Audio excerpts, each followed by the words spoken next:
Wednesday, friends. It's so good to be able to be on here with you again. I have my little friend Odie with me. He loves listening to read alouds, just as I assume that you guys are still reading aloud to family, friends, stuffed animals, anything or anyone that wants to listen. Remember, you can always send me videos of you reading aloud. I love to hear you guys read aloud no matter what. If you want to send me one over Class Dojo or even just post it on the ecom, feel free. Anyway, missing you guys all again. It's Wednesday. We've been doing VLDs for a long time, it feels, but I'm so proud of you guys for all your hard work. I'm also so proud of you guys for staying positive throughout all of this. I know this isn't normal and this isn't necessarily what you're used to, but you guys are doing amazing. So, it's a beautiful day today. I am so excited to read some Harry Potter. We are on chapter 10, The Rogue Blunder. This one is going to be about a Quidditch match, and like I said from yesterday's video, make sure you're going online and watching the YouTube clips from this, because this is a really good clip to watch, okay? Okay, so they just figured out, Hermione decided that they're going to make a polyjuice potion to try to talk to Malfoy about the Chamber of Secrets and see if he is the one opening it up. Let's see what this chapter is about. Since the disastrous episode of the Pixies, Professor Lockhart had not brought live creatures to class. Instead, he read passages from his books to them, and sometimes reenacted some of the most dramatic bits. He usually picked Harry to help him with the reconstructions so far. Harry had been forced to play a simple Transylvanian villager whom Lockhart had cursed of a babbling curse, a yeti with a head cold, and a vampire who'd been unable to eat anything except lettuce since Lockhart had dealt with him. Harry was hauled to the front of the class during the very next Defense Against the Dark Arts lesson, this time acting a werewolf. If he hadn't had a very good reason for keeping Lockhart in a good mood, he would have refused to do it. Nice loud howl, Harry! Exactly! And then if you believe it, I pounced like this, slammed him to the floor, thus with one hand I managed to hold him down. With my other I managed to put a wand to his throat, and then I screwed up my remaining strength and performed the immensely complex Horfagris charm. He then let out a piteous moan. Go on, Harry, higher than that, good, thus vanished. The fangs shrank, and he turned back into a man, simple yet effective, in another village who will remember me forever as the hero who delivered them from the monthly terror of werewolf attacks. The bell rang and Lockhart got to his feet. Homework, compose a poem about my defeat of the Wagga Wagga werewolf, signed copy of Magical Me to the author of the best one. The class began to leave. Harry returned to the back of the room where Ron and Hermione were waiting. Ready? Harry muttered. Wait till everyone's gone, said Hermione nervously. All right. She approached Lockhart's desk, a piece of paper clutched tightly in her hand. Harry and Ron behind her. Professor Lockhart, Hermione stammered. I wanted to get this book out of the library, just for background reading. She held out the piece of paper, her hand shaking slightly. But the thing is, it's in the restricted section of the library, so I need a teacher to sign it. I'm sure it would help me understand what you say is gaddling with ghouls about slow-acting venoms. Ah, gaddling with ghouls, said Lockhart, taking the note from Hermione and smiling widely at her. Possibly my very favorite book. You enjoyed it? Oh, yes, said Hermione eagerly. So clever the way you trapped the last one with the tea strainer. Well, I'm sure no one will mind me giving the best student of the year a little extra help, said Lockhart warmingly, and he pulled out an enormous peacock quill. Yes, nice, isn't it? He said, misreading the revolted look on Ron's face. I usually save it for book signings. He scrawled an enormous loopy signature on the note and handed it back to Hermione. So remember, Hermione, Ron, and Harry need that signed signature to be able to go in and get the potion, the Polyjuice Potion book from the restricted section. So, Harry, said Lockhart, while Hermione folded the note with fumbling fingers and slipped it into her bag. Tomorrow's the first Quidditch match of the season, I believe. Gryffindor against Slytherin, is it not? I hear you're a useful player. I was a seeker, too. I was asked to try for the national squad, but preferred to dedicate my life to the eradication of the dark forces. Still, if ever you feel the need for a little private training, don't hesitate to ask. Always happy to pass on my experience to less able players. Harry made an indistinct noise in his throat and then hurried on after Ron and Hermione. I don't believe it, he said, as the three of them examined the signature of the note. He didn't even look at the book we wanted. That's because he's a brainless git, said Ron, but who cares? We got what we needed. He's not a brainless git, said Hermione shrilly as they half ran toward the library. Just because he said you're the best student of the year? They dropped their voices as they entered the muffled stillness of the library. Madame Prince, the librarian, was a thin, irritable woman who looked like an undrift vulture. Most Ponte potions, she repeated suspiciously, trying to take the note from Hermione, but Hermione wouldn't let go. I was wondering if I could keep it, she said breathlessly. "Oh, come on," said Ron, wrenching it from her grasp and thrusting it at Madame Pince. "We'll get another autograph Lockhart sign, anything if you stand still long enough." Madame Pince held up the note to the light as though determined to detect a forgery, but it passed the test. She stalked away between the lofty shelves and returned several minutes later carrying a large and moldy-looking book. Hermione put it carefully into her bag, and they left, trying not to walk too quickly or look guilty. 5 minutes later, they were barricaded and moaning Myrtles out of the order bathroom once again. Hermione had overridden Ron's objection by pointing out that it was the last place anyone in their right minds would go, so they were guaranteed some privacy. Moaning Myrtle was crying noisily in her stall, but they were ignoring her, and she was them. Hermione opened the book carefully, and the three of them bent over the damp, spotted pages. It was clear from the glance why it belonged in the restrictions section. Some of the potions had effects almost too gruesome to think about, and there were some very unpleasant illustrations, which included a man who seemed to have been turned inside out, and a witch sprouting several extra pairs of arms out of her head. "Here it is," said Hermione excitedly, and she found the page headed "The Polyjuice Potion." It was decorated with drawings of people halfway through transforming into other people. Harry sincerely hoped the artist had imagined the looks of intense pain on their faces.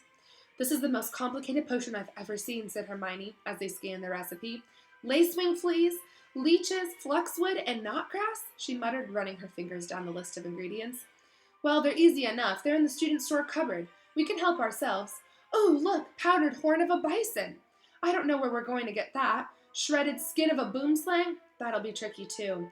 And, of course, a bit of whoever we want to change into." "Excuse me?" said Ron sharply. "What do you mean, a bit of whoever we're changing into? I'm not drinking nothing with crab's toenails in it." Hermione continued as though she hadn't heard him.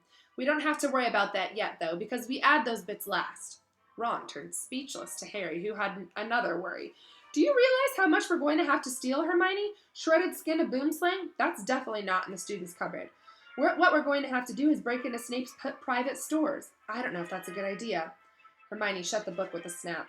"Well, if you two are going to chicken out, fine," she said. There were bright pink patches on her cheeks, and her eyes were brighter than usual.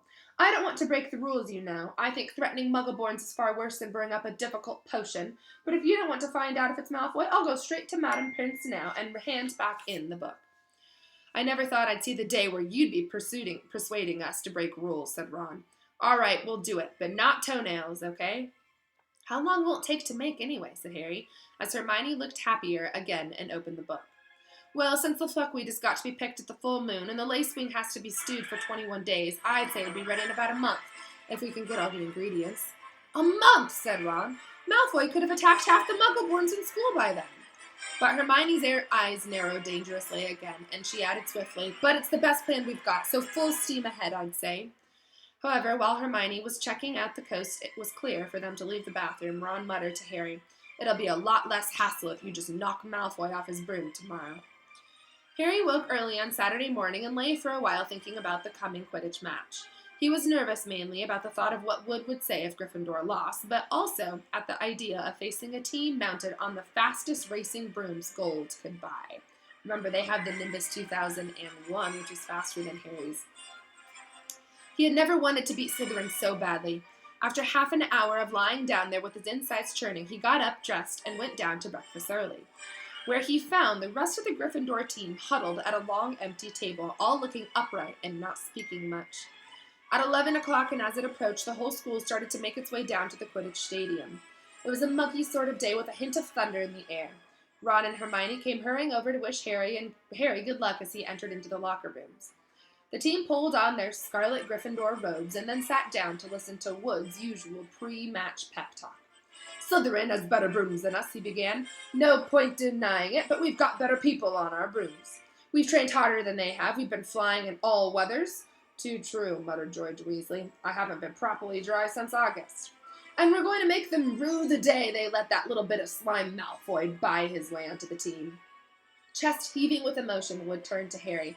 "It'll be down to you, Harry, to show them that a seeker has to have something more than a rich father. Get to that snitch before Malfoy, or die trying. Harry, because we've got to win today, we've got to." "So no pressure, Harry," said Fred, winking at him.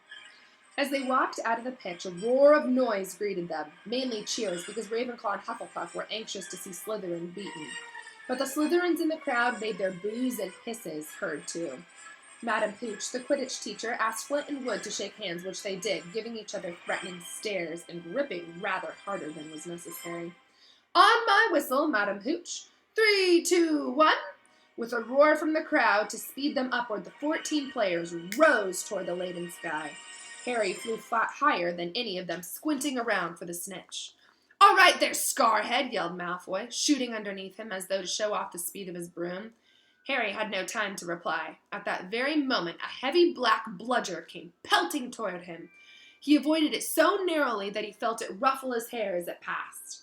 Remember, the bludgers are the ones that chase after and hit people. Close one, Harry, said George, streaking past him with his club in his hand, ready to knock the bludger back toward a Slytherin.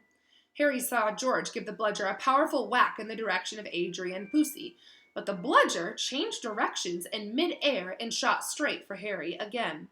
Harry dropped quickly to avoid it, and George managed to hit it hard toward Malfoy. Once again, the bludger swerved like a boomerang and shot at Harry's head. Harry put on a burst of speed and zoomed toward the other end of the pitch. He could hear the bludger whistling along behind him.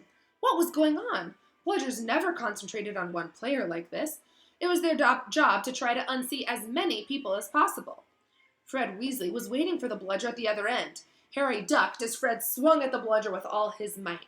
The bludger was knocked off course. Gotcha, Fred yelled happily, but he was wrong. As though it was magnetically attracted to Harry, the bludger pelted after him once more, and Harry was forced to fly off at full speed. It had started to rain, and Harry felt heavy drops fall onto his face, splattering onto his glasses. He didn't have a clue what was going on in the rest of the game until he heard Lee Jordan, who was commenting, say, Slytherin lead, 60 points to 0. The Slytherin's superior brooms were clearly doing their jobs, and meanwhile the mad bludger was doing all it could to knock Harry out of the air. Fred and George were now flying so close to him on either side that Harry could see nothing at all except their flailing arms and had no chance to look for the snitch, let alone catch it. Someone's tampered with this bludger, Fred grunted, swinging his bat with all his might as it launched a new attack at Harry. We need time out, said George, trying to signal to Wood and stop the bludger from breaking Harry's nose at the same time. Wood had obviously got the message. Madam Hooch's whistle ran out, and Harry, Fred, and George dived for the ground, still trying to avoid the mad bludger. What's going on, said Wood, as the Gryffindor team huddled together, while Slytherins in the crowd jeered. We're being flattened. Fred, George, where were you when that bludger stopped Angelina from scoring? We were 20 feet above her, stopping the other bludger from murdering Harry, Oliver, said George angrily. Someone's fixed it. It won't leave Harry alone. It hasn't gone for anyone else all game. The Slytherins must have done something to it. But the bludgers have been locked in Madam Hooch's office since our last practice, and there was nothing wrong with them then, said Wood anxiously. Madam Hooch was walking towards them. Over her shoulder, Harry could see the Slytherin team jeering and pointing at his direction. Listen, said Harry, as she came nearer and nearer. With you two flying around me all the time, the only way I'm going to catch the snitch is if it flies up my sleeve. Go back to the rest of the team and let me deal with the rogue one. Don't be thick, said Fred. It'll take your head off. Wood was looking from Harry to the Weasleys. Oliver, this is insane, said Alicia Spinnet angrily. You can't let Harry deal with that thing on his own. Let's ask for an inquiry.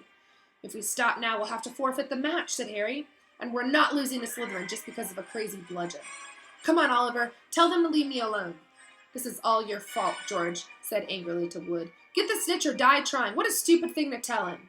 Madam Hooch had joined them. Ready to resume play? She asked Wood. Wood looked at the determined look on Harry's face. All right, he said. Fred, George, you head Harry. Leave him alone and let him deal with the bludger on his own. The rain was falling more heavily now. On Madam Hooch's whistle, Harry kicked hard into the air and heard the telltale whoosh of the bludger behind him. Higher and higher Harry climbed. He looped and swooped, spiraled, zigzagged, and rolled. Slightly dizzy, he nevertheless kept his eyes wide open. Rain was speckling his glasses and ran up his nostrils as he hung upside down, avoiding another fierce dive from the bludger. He could hear laughter from the crowd, and he knew he must look very stupid, but the rogue bludger was heavy, and he couldn't change direction as quickly as Harry could. He began a kind of a roller coaster ride around the edges of the stadium, squinting through the silver sheets of rain to find the Gryffindor goalposts where Adrian Pusey was trying to get past Wood. A whistling in Harry's ear told him the bludger had just missed him again. He turned right over and sped in the opposite direction. Training for the ballet, Potter, yelled Malfoy, as Harry was forced to do a stupid kind of twirl in midair to dodge the bludger. And he fled, the bludger trailing a few feet behind him and then glaring back at Malfoy in hatred. And he saw the golden snitch. It was hovering inches above Malfoy's left ear, and Malfoy, busy laughing at Harry, hadn't seen it. For an agonizing moment, Harry hung in midair, not daring to speed toward Malfoy in case he looked up and saw the snitch. Wham! He had stayed still a second too long, and the bludger had hit him at last, smashing into his elbow, and Harry felt his arm break. Dimly dazed by the searing pain in his arm, he slid sideways on his rain-drenched broom, one knee still crooked over it, his right arm dangling uselessly at his side. The bludger came pelting back for a second attack, this time aiming at Harry's face. Harry swerved out of the way, one idea firmly lodged into his numb brain. Get to Malfoy. Through a haze of rain and pain, he dived for the simmering, sneering face below him, and he saw his eyes widen in fear. Malfoy thought Harry was attacking him. What the? He gasped, careening out of Harry's way. Harry took his remaining hand off the broom and made a wild snatch. He felt his fingers close on the cold snitch, but was now only gripping the broom with his legs. And there was a yell from the crowd below as he headed straight for the ground, trying hard not to pass out. With a splittering thud, he hit the mud and rolled off his broom. His arm was hanging at a very strange angle. Rittered with pain, he heard, as though from a distance, a good deal of whistling and shouting. He focused on the snitch clutched in his good hand. Aha, he said vaguely, we won. And he fainted. Okay? Woo, what a good chapter! So friends, obviously the bludger was that big ball that it chases after people, and then you have Fred and George Weasley who were their job is to try to hit the bludger away from people, where that rogue bludger was coming after Harry, and it finally hit him and broke his arm. However, Harry managed to grab and catch the snitch, okay? So like I said, this is a great clip on YouTube if you want to watch it. I love reading to you guys. I hope that you're going to continue reading, whether to a stuffed animal or to someone else in your house. You guys are amazing. I'm so, so proud of you. You guys we're a fourth grade family, and I hope that we can continue to be that way. Let me know if you have any questions. Let me know if you want me to do different read-alouds, if you want to hear different books. I think I might have Austin come on again here soon and read to you, so make sure you look out for that video. But I love you all, I miss you all, and I hope you have a great rest of your day. Bye, guys.